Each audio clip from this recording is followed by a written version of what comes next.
Bienvenidos y bienvenidas a un nuevo Jueves Cultural de 32 minutos. La semana pasada no tuvimos programa, pero ahora venimos con un gran invitado, el periodista Matías Sánchez Jiménez, que nos va a contar sobre este libro, Soldadito del Narco, la historia de un niño capturado por el microtráfico. ¿Cómo estás, Matías? Muchas gracias por estar con nosotros. Hola, muchas gracias por la invitación. Matías, cuéntanos primero de qué trata este libro. Esta es una investigación periodística. ¿De qué trata y cómo surgió la idea de escribir esta historia? Claro, es una investigación periodística que realicé durante 5 años. Yo parte de mi carrera la he dedicado siempre a cubrir estos temas de infancias vulneradas, relacionadas al CENAME, servicio de protección hoy día, etc. Y dentro de ese mar de historias doy con el caso de Emerson. Emerson era un niño que a los 13 años es reclutado por una banda de narcotraficantes en La Pincoya, específicamente en un pasaje que se llama El Olivillo.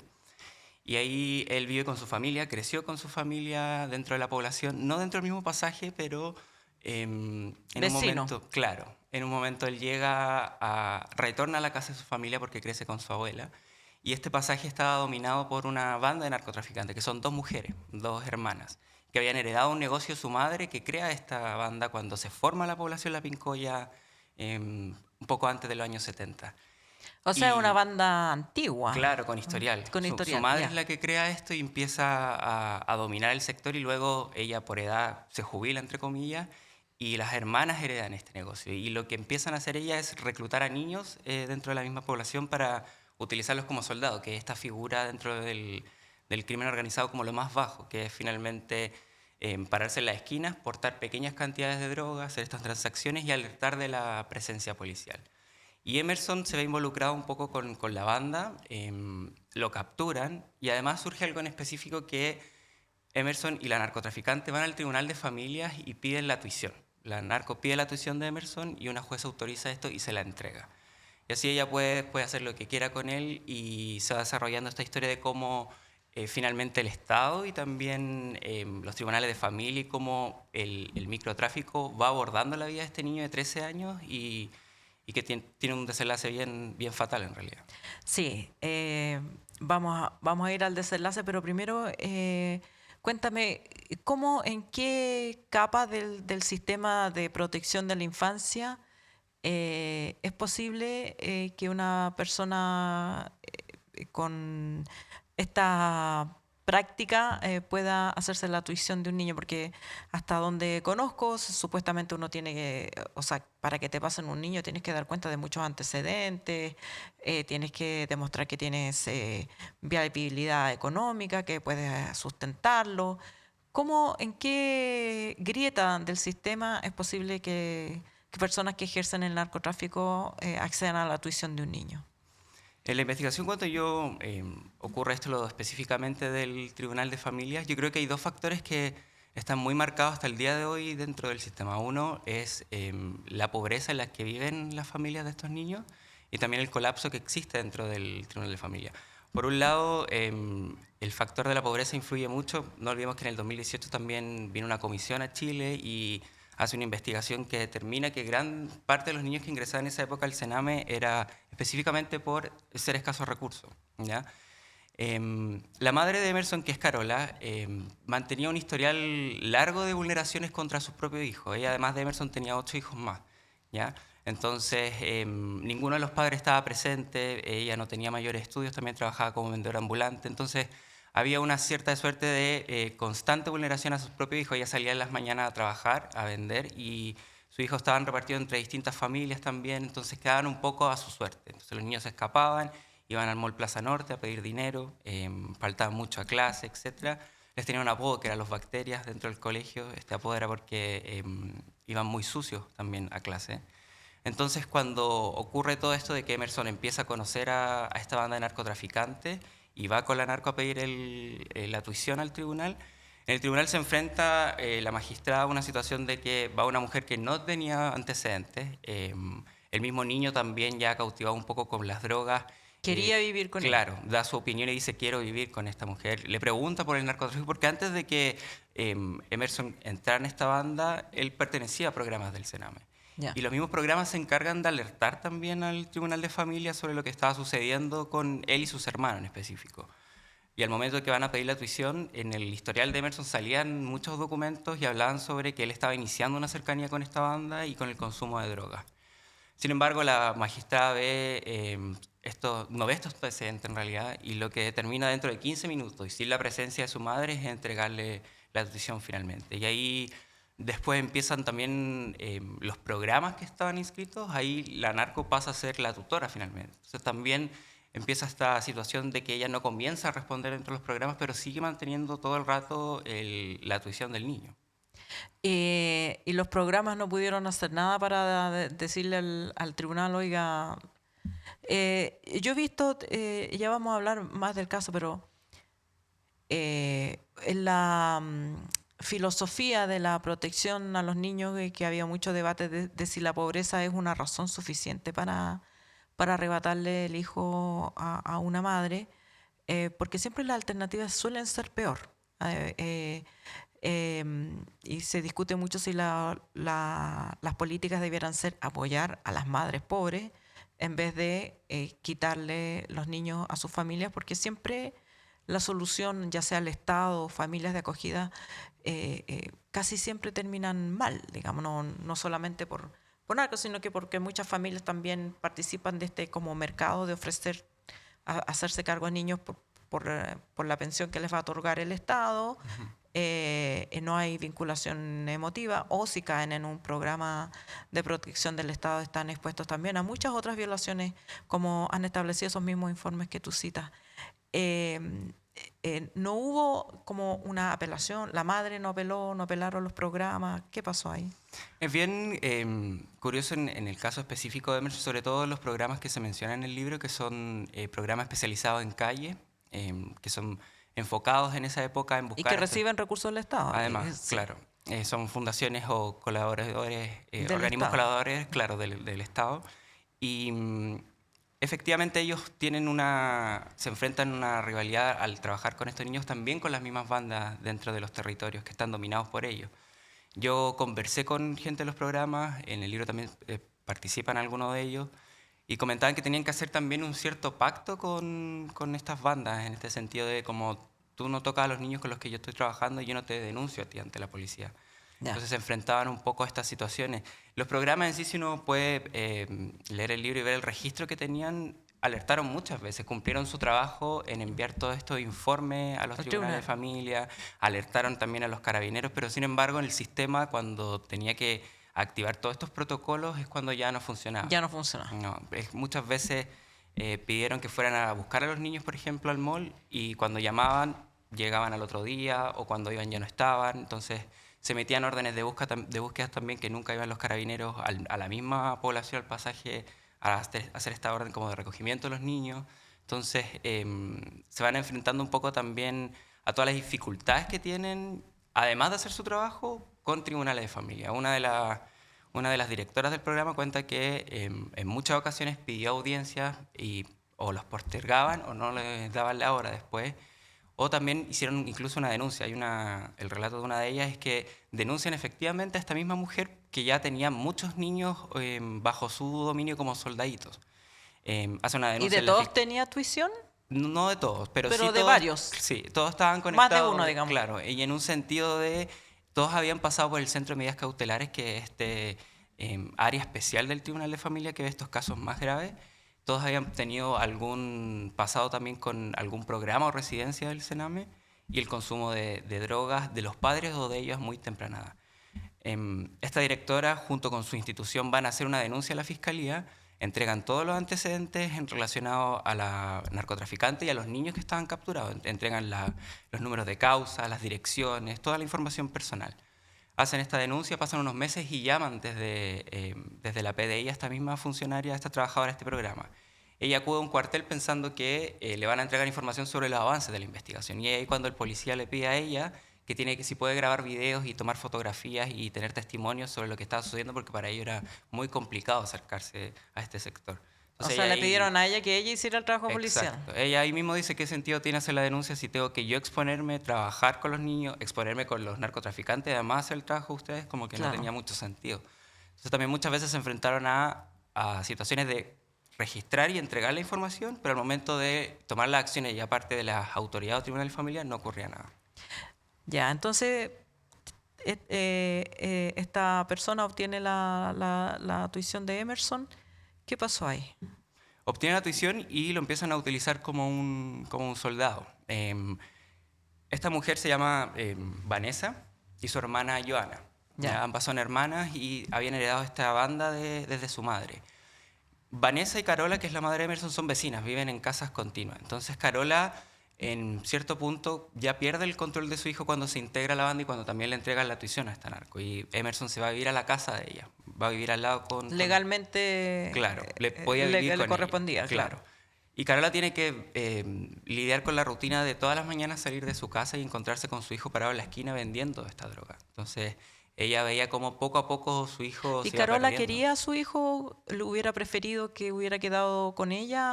¿O de alguna manera le alivió de entre todos los hijos que tenía que uno ya no estuviera a su cuidado? Em, Carola quería a su hijo y luchó bastante dentro de sus posibilidades para poder recuperarlo. Ya, Ella igual también se enfrentó a una situación porque Emerson llega a vivir con ella cuando él tenía como cerca de 10, 11 años. Cuando Emerson nace se lo entregan a la abuela de Carola para que ella lo críe y lo cuida. Cuando ya. ella fallece, esta abuela, es A la cuando abuela retorna. falleció, por eso Claro, volvió. por eso Ya, retorna a la casa ya, de su madre. Y ahí también ambos se enfrentan a una dinámica que eran desconocidos. Carola no conocía claro. tanto a su hijo y Emerson no conocía tanto a su madre. Hay una parte que yo le pregunto a Carola, por ejemplo, cuál era el color favorito de Emerson o qué dibujos animados le gustaba ver. Y ella no los conoce porque no tuvo esa parte de su vida. Claro. Pero cuando ya vuelve a su casa con él, ella trata de hacer todo lo que puede dentro de sus posibilidades para poder retornar a Emerson a su casa. Va también en reiteradas ocasiones a hacer denuncia a Carabineros. Ya. Incluso en un mismo cumpleaños de Emerson, ella va a hacer una denuncia y todo se sigue acumulando y archivando en el Tribunal de Familia. Hay un punto en que Emerson ya, pasado un par de años como soldado, va a hacer un robo. Ya. Sale de la población y va con gente de la banda y van a cometer un robo. En eso se inicia una persecución policial y van en una camioneta y chocan. Emerson sale eyectado de esta camioneta y se golpea contra el pavimento y queda parapléjico. Entonces ahí se activan ¿Qué de edad nuevo. tenía ahí? A él tenía 16 años. Ya. 3 años después de la Sí. tuición. Ya. Pasa este accidente y Emerson queda internado en el hospital de gravedad, tienen que hacerle cirugía. El Tribunal de Familia empieza a investigar también qué está sucediendo, por qué había ocurrido esto bajo la tuición de esta mujer Claro. que frente al tribunal tenía los papeles limpios. Ahí como que salta el caso. Recién ahí se toma un poco la Claro. alerta. Empiezan a averiguar y la tuición, en vez de devolvérsela a su madre, se la entregan a un centro de rehabilitación, porque Emerson necesitaba rehabilitación kinesiológica y estar mucho tiempo para poder acostumbrarse a su nueva vida. Por la gravedad de su herida, él ya nunca más iba a poder volver a caminar. ¿Ya? Entonces tenía que adquirir nuevas habilidades que iba a tener dentro de este centro. Y cuando queda internado en este centro durante varios meses, Carola también retoma esta cercanía con su hijo en sentido de ir a visitarlo, en cuidarlo. Preocuparse por él. Claro, empezar a retomar esta preocupación. Y también Emerson se va acercando a ella porque la banda, al ver que Emerson ya no le servía lo que utilizaban, que era esta figura de soldadito, al no poder caminar y al no poder traficar ni hacer nada, la banda empieza a dejarlo de lado poco a poco. Entonces él se va dando cuenta de esto igual. Ya no lo van a visitar, ya no lo invitan, no hay una Y cercanía él sí con él. tenía un sentido de pertenencia afectiva con ellos, me imagino que no era como un trabajo, era, Claro, o más sea, allá de, que es también un poco lo que a mí me cautiva hacer el libro, es más allá de las cosas materiales, ¿qué es lo que motiva a Emerson finalmente a querer participar en esta banda de narcotráfico? Y uno de los motivos por los que yo di al final era sentirse parte de algo, como de la sociedad. No tenía amigos en el colegio tampoco, su familia era un desconocido hasta cierto punto, entonces cuando conoce a este grupo y a estas mujeres que le van entregando todo, finalmente él se va viendo cautivado con, con ser parte de algo junto con las cosas materiales. Le regalan zapatillas, le regalan una moto y el consumo de drogas que lo vuelve adicto adicto. finalmente, a la pasta base, a la cocaína, a la marihuana. ¿Y qué pasa cuando se siente dejado de lado? Él se da cuenta de esto y le pide disculpas a su madre en Ya. ese punto. Ella lo intenta de consolar en ese sentido, de hacer todo lo que puede también para que le entreguen la tuición. En ese momento, ya después de que termina su proceso de rehabilitación, el tribunal decide devolverle la tuición a A la Carola. mamá. Claro, en esta vez él ya estaba, le quita la tuición cuando su hijo caminaba y se lo devuelven cuando él está ya en una silla de ruedas. Claro. Mucho tiempo después también. Entonces, Que lo que agrega, me imagino, mayores dificultades también a la pobreza, porque claro, si ya es difícil, además claro. porque para entregarle la tuición ella tenía que hacer muchos cambios en su casa, en el sentido de como habilitar un baño especial para Emerson. La casa Carola vivía mucha gente y había un baño para todo, entonces tenían que hacer lo posible, lo que tenían dentro de todo para poder acomodar esto. Emerson vuelve finalmente a la casa de su madre y se da cuenta de que todo a su alrededor seguía igual, la banda también seguía dominando el pasaje, seguían reclutando nuevos niños, pero él ya no era parte de este grupo. Incluso el primer día que él vuelve a su casa, su familia le hace una celebración por su llegada. Él en un momento se escapa y va donde la vecina y la vecina le pide que se vaya y lo trata mal, y ahí es cuando ya él se da cuenta que definitivamente nunca más iba a poder Ser retomar soldado. esta vida de soldadito que tenía. Y yo te escuché en un programa de radio contar que tú entrevistaste al carabinero que lo, Que lo encuentra que lo tiempo después, encuentra. claro. Lo que pasa es que Emerson, cuando ya vuelve a la casa de su madre, él arrastraba un cuadro depresivo muy grande por este abandono, por lo que le había pasado. Recordemos que ya él ya estaba bordeando los 16, 17 años, entonces estaba enfrentándose a la adolescencia, y todo esto, de todo este mundo que le construyeron a su alrededor, se destruye de un momento a otro. Entonces él se vuelve muy agresivo también y muy de mal humor con su familia. Al final, las personas que lo estaban acompañando, que hay un hermano que es muy clave dentro del libro. Y las personas que lo acompañaban me relatan que, claro, él ya no quería nada, estaba muy de mal humor y empieza a fugarse de la casa. Empieza a salir de la población de La Pincoya y va a La Vega. ¿Ya? Son cerca de 7, 8 kilómetros lo que hay En desde La silla de Vega. ruedas. Claro, en silla de ruedas que él se iba. Yo traté de averiguar, por ejemplo, le pregunté a su familia, a todo el mundo. ¿Qué Nadie recorrido sabía hacía? cómo lo recorría. Nadie lo sabe. ¿Y Solo, se solo, subía a alguna solo micro? esperaban que él volviera a la casa. Eso Ya, siempre lo hacían. Él salía en la mañana y volvía, pero nadie sabe cómo lo hacía finalmente. ya, Y esperaban que volviera en la noche, y en una ocasión él no volvió. ya. Entonces Carola se preocupa, cree que se quedó allá, lo va a buscar, pero tampoco pasa mucho. Y después, días después, lo llama un carabinero. Carola contesta el teléfono, y un carabinero que había encontrado a Emerson tirado en La Vega, y llevaba cerca de una semana ahí. Le habían robado su silla, entonces estaba tirado en el suelo, sobre un colchón, estaba sucio. Y este carabinero acude a este llamado, que lo llaman, de la central, para ir a ver Un a un cuerpo. niño, claro, un niño que estaba tirado y llevaba mucho tiempo, una semana afuera de La Vega. Este carabinero va, que es el que yo entrevisto, que sale en el primer capítulo, se encuentra con Emerson. Él me describe que, claro, lo ve físicamente, que era un niño se veía muy pequeño para la edad que tenía.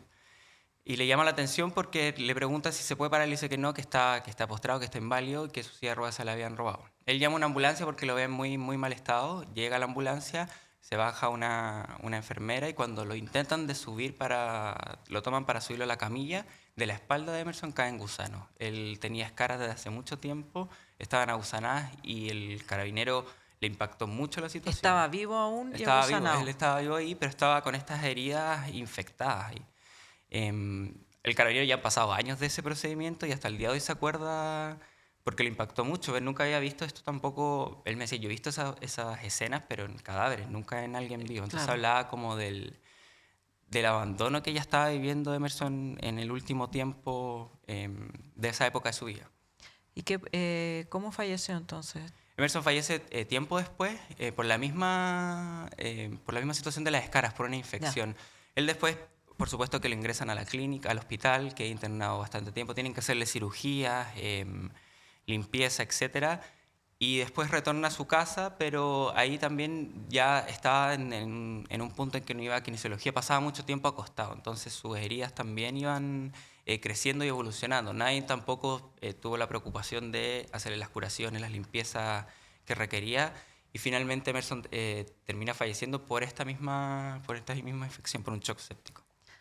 Qué tremendo. Es que parece igual como una metáfora de los niños abandonados, ¿no? Ujú. ¿Qué tan representativa es la historia de Emerson de los soldaditos? Yo creo que bastante, porque en el libro yo, para comprender la historia de Emerson, no están todos, pero yo investigué la historia de otros 16 soldaditos también. Ya. Y todos tenían un mismo patrón, un mismo camino, que era la vulneración de derechos por parte de sus propios padres, el inicio de una causa en el Tribunal de Familia, este peloteo de instituciones, programas, quién se podía hacer cargo o no, y el consumo de drogas. En un punto todos llegan al pasaje en la población La Pincoya o en otros sectores de Santiago que también son conocidos por el consumo de drogas. A diferencia quizás de lo que yo he visto en otros casos, y también otro de los factores que me llamó a mí mucho la atención para hacer el libro, es que la historia de Emerson no ocurre dentro de una residencia del Sename, sino que ocurre en un programa ambulatorio. Entonces es una mirada distinta también, como de lo que ya todos conocemos un poco. Y de hecho que también eso hace un cambio de política en las políticas del Estado, de sacar a los niños de las residencias y en el fondo que estén en casas, porque, claro, la institucionalización de los niños tiene sus propios problemas que no son nimios, son graves problemas que tiene la institucionalización de los niños. Entonces, también las teorías, las nuevas doctrinas del cuidado de los niños Han ido cambiando, claro. claro, han ido cambiando y han ido a que solo estén internados casos muy particulares y especialmente niños chicos, Claro. pero de cierta edad la idea es irlo egresando. Entonces eso tampoco parece ser una salida. No mucho. Yo, por lo que he reporteado y todo, bueno, siempre de la oportunidad que he tenido yo de hablar con las personas que toman las decisiones sobre los niños, siempre me han dicho que, claro, lo ideal es y lo último es que un niño ingrese a una residencia, es como lo que de ellos evitan hacer. Cuando lo logran o cuando ocurre esto es porque ya no hubo ninguna otra opción o ningún factor o persona que pudiera hacerse cargo de los niños. Pero efectivamente, el estar ya al cuidado o en una residencia, en un programa, igual existen estas situaciones donde puede entrar o el crimen organizado a captarlos. Lo hemos visto también en otras situaciones, por ejemplo, con bandas de explotación sexual comercial en residencias de niñas. Vimos también un caso que ocurrió en Viña del Mar, en Antofagasta, que pertenecían al Hogar de Cristo, que es esta institución finalmente como organismo colaborador del Sename en esa época. Entonces van ocurriendo distintas situaciones, claro, se van haciendo cambios para mejorar en cierto sentido, pero se van habiendo otras falencias dentro del mismo sistema, en los mismos programas también, que son estos ambulatorios, la falta de recursos, la lista de espera también. Hoy día hay un gran colapso en lista de espera o de salud mental o de programas de protección. Entonces, se trata un poco de suplir un error en una parte, pero también se van abriendo otros problemas. Hace poco, no sé si él fue el director de Mejor Niñez o el defensor de los niños, que contaba que entraban más niños al programa que niños nacían. Por ciertas experiencias personales y que me ha tocado conocer también, veo que por otro lado, o sea, por un lado hay niños que necesitan mucho y a los que no se atienden, y por otro lado una sobrereacción del sistema, niños que terminan en programas que no debieran estar en programas. ¿Cómo está funcionando ese termómetro de qué niño requiere los recursos del Estado y cómo se abordan los casos reales? Por lo que yo he reporteado, el gran problema que se está presentando, al menos hoy día también, es que el Tribunal de Familia está entregando las instrucciones o las órdenes correspondientes, pero los organismos que tienen que ya responder ¿Ejecutarlas? claro, no lo están haciendo de la forma correcta o simplemente no lo están haciendo. Yo hace poco publiqué un reportaje en Revista Sábado sobre un caso de una niña que está a cargo de este programa, Mi Abogado, que son los abogados de los niños, que están bajo la protección del Estado. El mismo programa Mi Abogado está imponiendo una querella contra el Servicio de Protección porque había una niña que tenía consumo problemático de drogas, ¿ya? Entonces requería sí o sí un programa de rehabilitación y para poder trabajar este consumo. Sin embargo, no había ningún cupo. La lista de espera hoy en día es muy larga frente a estos casos. Entonces, y las rehabilitaciones, digamos, también son largas, no es una cosa de una semana. Y son muy pocos también los programas que abarcan esto. Cuando ya no hay cupo o no lo abarcan, la orden es pagar algo externo.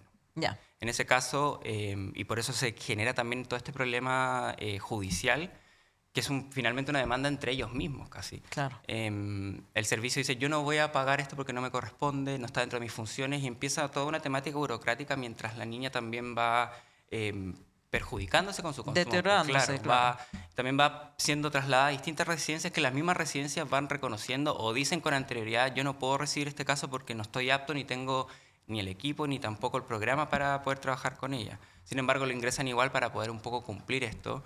Y es lo que ocurre con muchos niños también, es que la tramitación o tomar una decisión toma tanto tiempo que los niños después cumplen 18 años y ya son egresados del sistema. Claro. Entonces son egresados sin ningún tipo de ayuda, que es el caso que ocurrió con esta niña que te estoy comentando. Al final ella ingresa tipo 15 y 16 años, pasan 2 años entre en el peloteo. Claro, y finalmente cumple 18 años y es como ya no es cargo de nosotros, entonces no nos corresponde. ¿Cómo se ve la política desde los niños? Porque es un círculo vicioso, ¿no? Del abandono, incapacidad del Estado, terminan trabajando para el narcotráfico, redes de protección. O sea, en el fondo a merced de cadenas de explotación de cualquier tipo. ¿Cómo se ve la política desde allí? ¿Qué tan distante, qué tan eficaz? Yo creo que una de las cosas que me mencionaron a mí la fuente por el trabajo que yo hago, por ejemplo, con lo que pasó ahora con el gobierno actual, que fue como un discurso igual bien grande que hubo sobre la defensa de los niños y todo, con el cambio también que hubo años atrás de Sename a Mejor Niñez y todo, la mayoría coinciden que eso solo fue un cambio de nombre, que en realidad las mismas falencias siguen ocurriendo y todo. Ahora con los nuevos, con el nuevo presidente que se viene y todo, yo desconozco bien cuáles son los programas que tiene. En su programa él habla sobre el tema de los menores utilizados como por el crimen organizado, los que están en residencia, etcétera. Sin embargo, igual siempre son ideas que quedan un poco en el aire también. Nunca se terminan de concretar o finalmente son campañas políticas. Yo creo que el gran problema es el recurso que se le está entregando también para el cuidado de los niños. Y el otro problema es cómo el Estado se desliga también de este cuidado con los organismos colaboradores. Al tener una gran cantidad de instituciones privadas que se les entregan recursos mensual y anualmente para cuidar a estos niños, también ahí se genera una línea que es finalmente yo estoy pagando por esto y ustedes tienen que responder y ver cómo trabajan con estos niños. Ahora solo a mí me informan los problemas grandes, pero también no hay una fiscalización muy intensa dentro de esto. Si una residencia o un hogar de una fundación privada no hace la gestión o información directa al servicio, por ejemplo, de un caso de abuso, de un maltrato, de un consumo de drogas de un niño dentro de un programa, en el sistema no va a haber ningún registro y nadie va a saber de esto. Entonces, a diferencia, por ejemplo, de las residencias o que están bajo la administración del mismo servicio, ahí hay una fiscalización más grande, una sanción más grande. Porque son funcionarios públicos, además. Además. Claro. Pero en otro caso, cuando son privados, incluso muchos acumulan sanciones, pagan los dineros, se despide gente, pero se sigue manteniendo el mismo contrato. Yo también entiendo igual que es súper complicado cerrar una residencia o el contrato con un organismo prestador. Claro. Es algo, sacar del sistema a muchos niños también y empezar a distribuirlo. Yo sé que eso es complicado y no es una gran solución, pero tampoco una solución mantener a las mismas instituciones que están siendo sancionadas anualmente por graves vulneraciones a los mismos niños. Bueno, muchas gracias, Matías, por esta conversación, por contarnos sobre este libro, Soldadito del Narco, publicado por Catalonia y UDP Escuela de Periodismo. Totalmente recomendado, así que léanlo. Muchas gracias, Matías, por esta conversación. Muchas gracias a ustedes. Y nosotros nos despedimos, pues, se me olvida. Hoy día no tenemos otro entrevistado, así que aquí termina 32 Minutos Cultural y nos vemos la próxima semana.